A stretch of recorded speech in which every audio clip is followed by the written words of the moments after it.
Wow, Pennsylvania. Wow. We are now on air. Time for a total takeover. It's finally here. Welcome to a new episode. It's about to go down.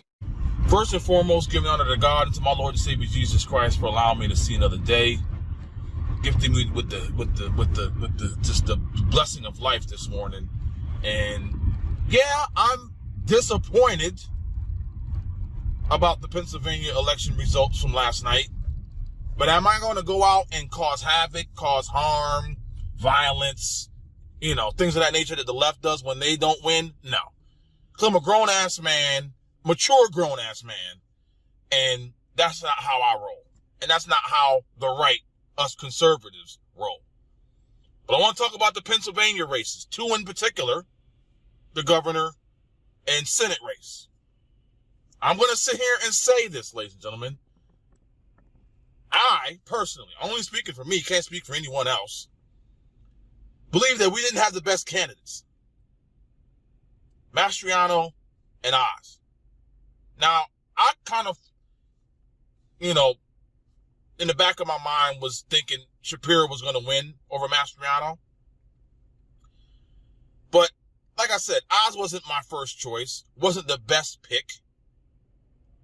But damn, he was at least formidable and didn't have a stroke in May and can at least, complete a coherent sentence.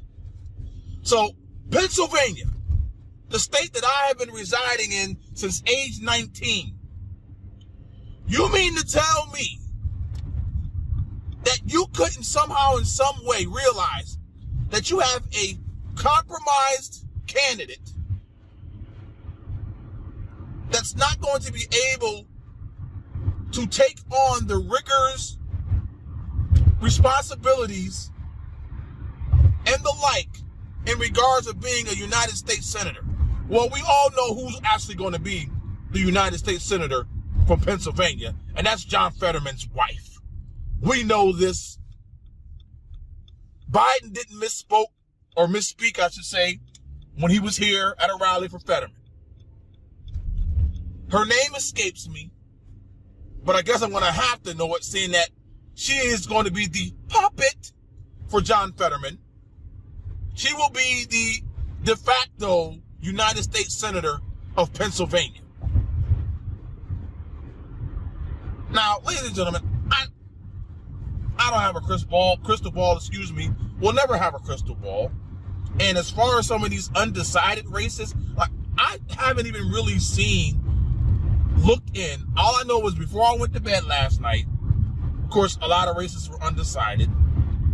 But the one race that I want to, besides the races here in Pennsylvania, I knew Hochul was going to win, unfortunately, in New York, my home state.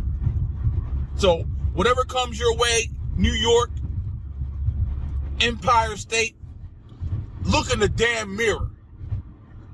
But the Arizona state, and I haven't even turned on the radio, I haven't looked at my phone. But if Kari Lake does not win Arizona, where her opponent was nothing but I'm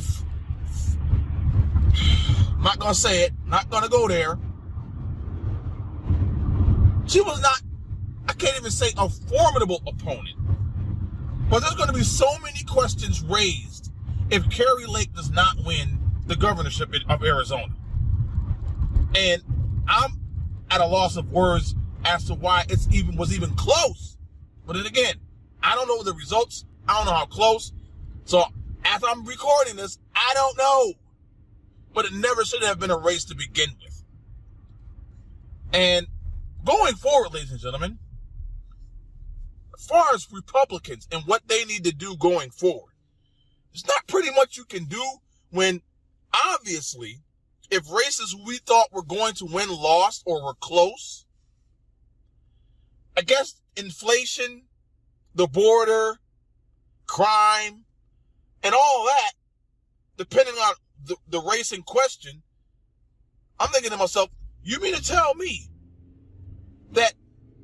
us folk out here living paycheck to paycheck and is feeling the pinch every time we get that paycheck because of record high inflation, you mean to tell me you went the route of the individual that's going to either that individual voted for these damaging policies that has caused this inflation, or will continue to go down this path of voting for policies that will continue the upward tick in inflation and the recession, ladies and gentlemen. Yes, the recession is just around the corner.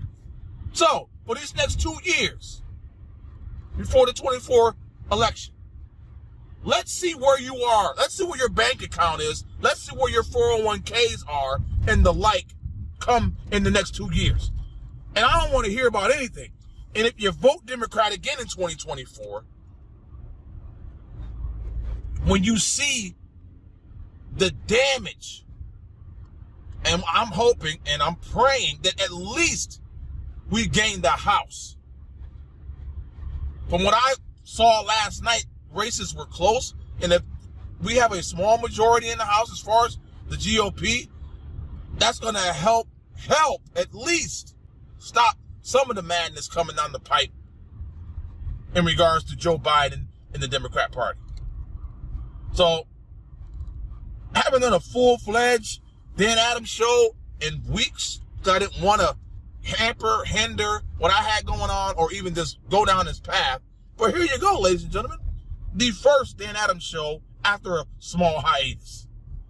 So, ladies and gentlemen, as you go about your day, may God continue to bless you and yours.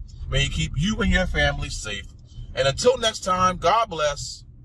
Peace. As Lieutenant Governor, you're running for a seat that could decide the balance of power in Washington.